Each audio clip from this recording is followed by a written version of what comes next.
तो the Sabarmati report movie release हो चुका है रिसेंटली, यानी कि कल ही के डेट में 15 तारीख को। तो अगर आप इस मूवी को देखने का सोच रहे हो, प्लान कर रहे हो, लेकिन आपको नहीं पता कि ये मूवी कैसा है, जिसमें विक्रांत मासी ने काम किया है और लोग उनके परफॉर्मेंस को काफ़ी ज़्यादा अप्रिशिएट कर रहे हैं, क्योंकि उनका जो लास्ट एक मूवी आया था 12th फेल, वो भी लोगों को काफ़ी ज़्यादा पसंद आया था, जिसकी वजह से लोगों को ऑब्वियस सी बात है उनकी ये मूवी भी ज़्यादा पसंद आएगी।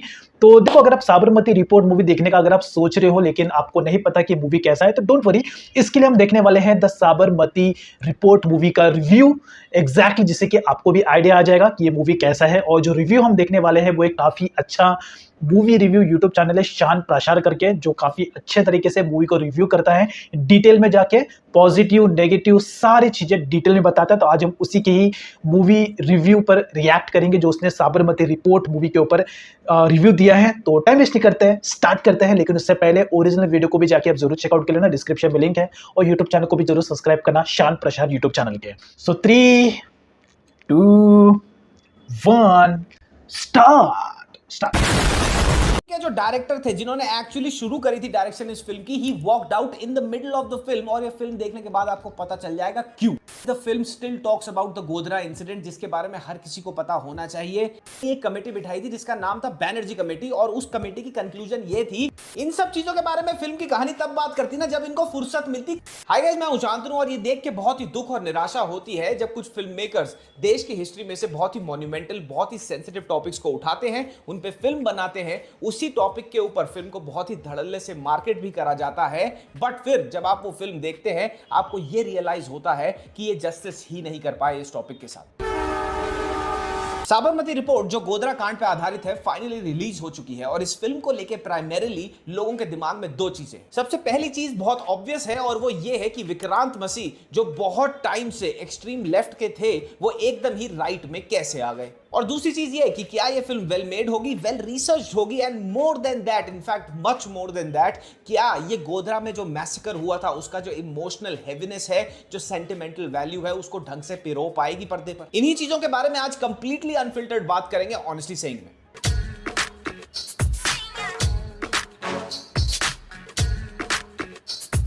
सबसे पहली बात, जिनको नहीं पता मैं ब्रीफ में बता देता हूं। गोधरा ट्रेन बर्निंग, गोधरा कांड हुआ था 27 फरवरी 2002 में, जब 59 हिंदू कर सेवक अयोध्या से लौट रहे थे पूजा करने के बाद, और उनको बेरहमी से जिंदा जला के मार दिया गया था साबरमती एक्सप्रेस नाम की ट्रेन की एक बगी में, नियर द स्टेशन जिसका नाम था गोधरा। यह फिल्म यानी कि साबरमती रिपोर्ट इसी कांड की कहानी, इसी मैसेकर की कहानी बताना चाहती है।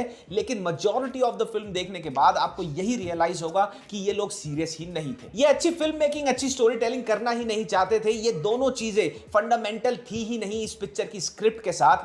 भारत की बात सुनाता हूं। पता नहीं ये फिल्म क्यों और कैसे गोधरा कांड की कहानी सीरियसली बताने के बजाय एक एक्सप्लोरेशन जर्नी बन जाती है विक्रांत मसीह के कैरेक्टर की। विक्रांत एक न्यूज चैनल कैमरामैन का रोल प्ले करते हैं, जो रिपोर्टर के साथ ग्राउंड जीरो, यानी कि जिस दिन गोधरा कांड होता है वहां से रिपोर्ट करते हैं। फिर एक ऐसा तूफान आया, सब कुछ चला। विक्रांत ग्राउंड जीरो पे जो देखते, सोचते, समझते हैं, एंड मोर इंपॉर्टेंटली जो वो अपने कैमरे में रिकॉर्ड करते हैं, और जो उनके चैनल पे ब्रॉडकास्ट किया जाता है, और जो उनके साथ हेड रिपोर्टर होती है जो वो रिपोर्ट करती है, वो बहुत डिफरेंट होते हैं। The train met with an accident.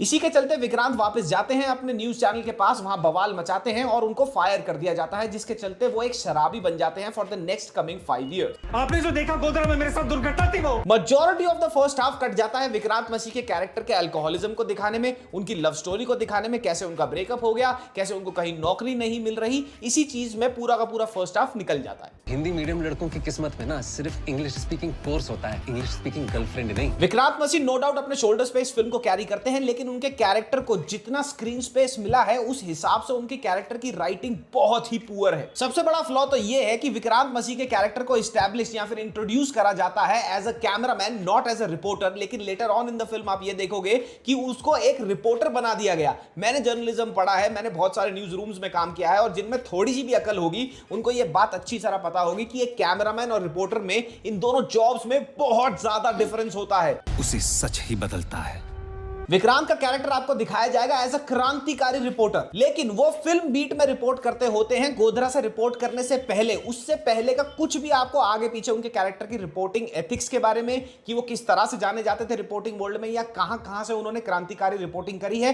कुछ नहीं दिखाया जाएगा। सिर्फ सीधा मान लो कि ये क्रांतिकारी रिपोर्टर बन गया। क्राइम रिपोर्टिंग की दुनिया के रिपोर्टर्स और cameraman as compare to other beats बहुत ही डिफरेंटली ऑपरेट करते हैं। ऐसे नहीं होता कि कोई भी क्राइम बीट का रिपोर्टर या फिर कैमरामैन रातों रात क्रांतिकारी बन जाएगा। Thank you for planting your faith in me. Godhra की कहानी को साइडलाइन करके हिंदी इंग्लिश की लड़ाई छेड़ देती है स्क्रिप्ट। फिल्म के हिसाब से जो इंग्लिश रिपोर्टर्स हैं वो मॉरल्स और एथिकलेस हैं, और जो हिंदी में रिपोर्ट करते हैं उनके सबसे पीक पे रहते हैं मॉरल्स और एथिक्स। हिंदी वालों के लिए थोड़ा सख्त था। लालू प्रसाद यादव ने इस इंसिडेंट के बाद पर्सनली एक कमेटी बिठाई थी जिसका नाम था बैनर्जी कमेटी, और उस कमेटी की कंक्लूजन ये थी कि ये एक्सीडेंट है, मैसेकर नहीं है, मर्डर नहीं है, ये एक एक्सीडेंट है। और इस केस को दबाने और क्लोज करने की बहुत ज्यादा कोशिश करी थी उस कमेटी ने।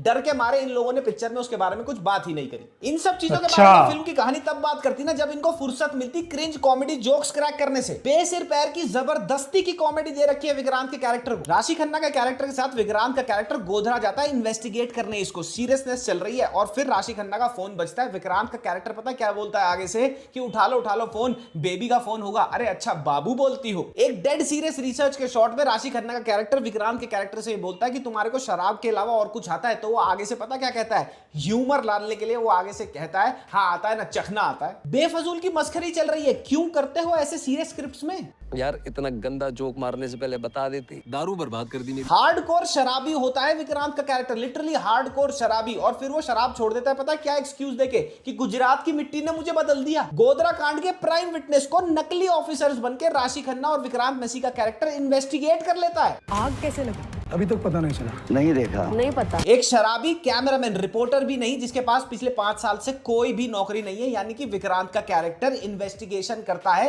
राशि बंदा खन्ना के साथ। पूरा ऑनेस्ट है। कैरेक्टर को अभी नई नौकरी मिली होती है, दोनों को क्राइम रिपोर्टिंग का झांट नहीं कुछ आता, लेकिन ऐसे करते हैं इन्वेस्टिगेशन कि भैया ये रॉ है, इनको सब कुछ आता है। बग्गियों में जली हुई घुस जाते हैं, सब कुछ अपने आप ही बना लेते हैं, यहाँ ये हुआ होगा वो हुआ होगा, हर चीज इतनी कन्वीनियंटली हो जाती है कि इन्वेस्टिगेशन ना हो गई भाई ये तो कोई पार्क में वॉक की तरह हो गया, हाथ पकड़ा और हो जाएगी 4 दिन में। फिल्म में एक शॉट है, इनफैक्ट पूरा का पूरा सीक्वेंस है, वो अपने आप में इतना ज्यादा कंफ्यूज्ड है, इसके मेकर्स को समझ ही नहीं आया कि कैसे ट्रीट करना है इसको। विक्रांत और राशि का कैरेक्टर एक कम्युनिटी में जाते हैं जो प्राइमरीली मुस्लिम डोमिनेटेड कम्युनिटी होती है। उसी शॉट में यह एस्टैब्लिश कर दिया जाता है कि इंडिया वर्सेस पाकिस्तान का मैच चल रहा है, और पीछे आपको लगे हुए दिख जाएंगे झंडे पाकिस्तान के। पीछे से आवाज आती है कि छक्का पड़ा है, और छक्का मारा होता है पाकिस्तान ने। तो राशि खन्ना कहती है पाकिस्तान ने छक्का मारा है, तो ये क्यों ताली बजा रहे हैं सारे के सारे, ये तो हम हिंदुस्तानी हैं, ये तो गोधरा है। तो विक्रांत बसी कहता है यहां पे यही होता है। शॉट खत्म होता है और ये देखने को मिलता है कि बच्चे पटाखे फोड़ने लग गए हैं, एक ना एक टीम दोनों में से जीत गई है। तो तुम्हारे को अभी 5 मिनट पहले ये बताया गया था कि यहां पे पाकिस्तान के झंडे लगे हुए हैं, यहां पे पाकिस्तान को चीयर करते हैं, अगर छक्का पड़ता है तो आपको क्या लगेगा कि पाकिस्तान जीत गया, लेकिन नहीं, जीता होता है हिंदुस्तान। तो फिर तुमने पाकिस्तान के झंडे क्यों दिखाए?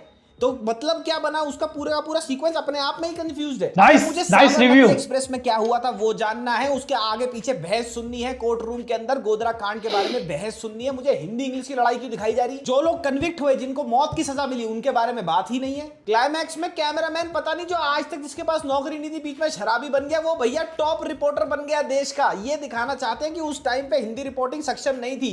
मुझे नहीं समझ आता भाई, हम उस दौरान स्कूल में थे, सबको पता है हिंदी रिपोर्टिंग तब भी ग्रास रूट लेवल पे चलती थी देश में। सीधी सादी हिंदी टेढ़ी लगती है, और वो टेढ़ी मेढ़ी अंग्रेजी सीधी लगती है। बग्गी में आग लग रही है भैया, कर सेवक्स को जिंदा जलाया जा रहा है, पूरा का पूरा शॉट आपके सामने चल रहा है, पर इतना लाइफलेस शॉट है। वो बैकग्राउंड म्यूजिक नॉर्मल सा ही है, कोई अच्छा बैकग्राउंड म्यूजिक है ही नहीं। आपकी आंखों में एक आंसू नहीं आएगा, आप चाहोगे रोना, लेकिन वो पूरा का पूरा शॉट इन्विगरेट ही नहीं कर पाता कोई इमोशन। थ्रू आउट आपको ये लगेगा कि ऑल्ट बालाजी वाले इसकी एक वेब सीरीज बनाना चाह रहे थे, कहानी किसी मोड़ नहीं लग रही थी, तो इन्होंने सब कुछ काट पीट के एक फिल्म बना दी। There are extremely rare impactful shots in the film and there are extremely rare instances in the film जहां पे आप एक्चुअली अपने नेल बाइट करोगे, एक्चुअली बैठोगे देखने के लिए कि भैया आगे और क्या होगा। इतने बड़े देश में इतनी बड़ी बात को कोई छुपा कैसे गया? एक्टिंग परफॉर्मेंसेस की बात करी जाए तो Vikrant Massey is a brilliant actor, लेकिन उनका कैरेक्टर की डेप्थ ही नहीं है। इतना वाहियात तरीके से कैरेक्टर लिखा हुआ है, वो भी कितना खींच लेंगे। राशि खन्ना की परफॉर्मेंस ठीक ठाक सी है, कहीं पे तो बहुत ही क्रिंज लगती है, शायद इसलिए क्योंकि पूरी पिक्चर एक कॉलेज प्रोजेक्ट की तरह शूट हुई है, लेकिन ठीक ठाक हालांकि ये उनकी परफॉर्मेंस कोई बहुत आउटस्टैंडिंग या फिर टीयर जर्किंग तो कहीं नहीं लगी। इस फिल्म के जो डायरेक्टर थे जिन्होंने एक्चुअली शुरू करी थी डायरेक्शन इस फिल्म की, he walked out in the middle of the film, और ये फिल्म देखने के बाद आपको पता चल जाएगा क्यों। इस टॉपिक पे जबरदस्त फिल्म बननी चाहिए थी, इसका ट्रीटमेंट होना चाहिए था जैसे आर्टिकल 370 का ट्रीटमेंट हुआ, इसका ट्रीटमेंट होना चाहिए था जैसे बेबी का ट्रीटमेंट हुआ, but what you will see in the theatres is not even something close. इस इंसिडेंट के अंदर भर भर के चीजें हैं जिनको बहुत बढ़िया तरीके से प्रदर्शित करा जा सकता था, लेकिन वो नहीं करा गया। जहां तक रही बात विक्रांत मैसी साहब की पॉलिटिकल स्विच की, जो एकदम सडन हो गया और सब हैरान हो गए कि ऐसा बंदा जो ट्विटर पे गालियां देता था राइट को, लेफ्ट का बंदा, आज वो राइट की ही पैरवी कर रहा है हर इंटरव्यू में। विक्रांत ने ये चीज रियलाइज कर ली कि 15-16 साल स्ट्रगल करने के बाद मुझे अब अपना थोड़ा बहुत ड्यू मिल रहा है। लास्ट फिल्म अच्छी हिट हुई थी, ये शायद चल जाए, इसलिए अगर मैं बैड माउथ करूंगा जाके अभी रूलिंग सरकार को, तो क्या होगा, दोबारा से मेरा पूरा का पूरा करियर खत्म हो जाएगा, जैसे नियरली जीशान आयुब का हो चुका है। तो भैया ओवरऑल ये फिल्म बहुत बेहतरीन हो सकती थी, जो अभी है वो 10% भी नहीं है जो ये हो सकती थी अगर डायरेक्टर का एंड इनफैक्ट एकता कपूर का जो विजन है वो अच्छा होता, सटीक होता। तो film is badly made but nonetheless the film still talks about the Godhra incident, जिसके बारे में हर किसी को पता होना चाहिए। वन टाइम वॉच है, परिवार के साथ आप इसको देख सकते हैं। सो ओवरऑल द शान प्रसार यूट्यूब चैनल का जो ये हॉनेस्ट रिव्यू है, ये देख के तो आपको पता चले गया होगा, क्योंकि आपने आधा मूवी का जो स्टोरी है वो ऑलमोस्ट पूरा का पूरा इधर ही सुन लिया। वैसे भी मैंने भी ये पूरा रिव्यू पूरा सुन लिया, तो अभी मेरे को ऐसा मूवी देखने का तो मन हो नहीं रहा है, लेकिन फिर भी एक थिएटर का एक्सपीरियंस है और द साबरमती रिपोर्ट को लोगों ने किस तरीके से प्रेजेंट किया है वो भी देखना जरूरी है, क्योंकि हम रिव्यू के बेस पर ज्यादा कुछ एक्सपीरियंस नहीं कर सकते, बिकॉज थिएटर वाला जो एक्सपीरियंस होता है वो एक अलग ही एक्सपीरियंस होता है और सबके साथ मूवी देखने का जो मजा आता है वो और भी अलग लेवल का होता है। अब देखो यहाँ पर जो साबरमती रिपोर्ट है, जो मूवी है, अब वो बेसिकली एक मूवी है जो कि 2.5 से 2.25 घंटे के बीच में होता है। उसमें सारा कुछ डिटेल में अगर बताएंगे तो मूवी ही 4-5 घंटे का हो जाएगा। नॉर्मल तो मूवी होता है तो मूवी को मूवी के हिसाब से ही इंपॉर्टेंट चीज़ों को बताना पड़ता है। और उसके बाद कैरेक्टर अपनी जगह पे ठीक है, लोगों को थोड़ा मसाला भी चाहिए होता है, थोड़ा मिक्सिंग भी चाहिए होता है, तो रोमांटिक भी चाहिए होता है, तो वो एक मूवी है, मूवी का पार्ट है, तो हमें एक मूवी की तरह उसे एंजॉय करना चाहिए। लेकिन यहाँ पर जो शान प्रसार यूट्यूब चैनल है, इसने एक्चुअल में जो हॉनेस्ट तरीके से पूरा रिव्यू दिया है, तो आई अप्रिशिएट। मुझे इसके लिए यहाँ पर ये जो यूट्यूब चैनल है बहुत ज़्यादा पर्सनल है, और मैं जब भी कोई मूवी देखने जाता हूँ तो उससे पहले मैं रिव्यू जरूर देखता हूँ। 2-3 और मूवीज रिव्यूज यूट्यूब चैनल है, जिसमें से ये कि शान प्रसार है, जो कि मेरा फेवरेट है। ओवरऑल आपको द साबरमती रिपोर्ट का ये जो रिव्यू है वो आपको कैसा लगा है, और आपने मूवी देखा है या नहीं देखा है वो भी मुझे कमेंट में जरूर बताना। और आप जाने वाले हो, अगर आप चाहते हो कि मैं इस मूवी के ऊपर रिव्यू करूँ तो मुझे कमेंट में जरूर बताना, बिकॉज मैं पहले मूवी देख के आऊँगा, उसके बाद ही रिव्यू करूँगा। तो ओवरऑल अगर आपको ऐसे और मूवी रिव्यूज देखने हैं, ट्रेलर रिव्यूज देखने हैं, तो आप सब्सक्राइब कर सकते हो, जिससे कि आपको ऐसे और वीडियोस देखने को मिलेंगे।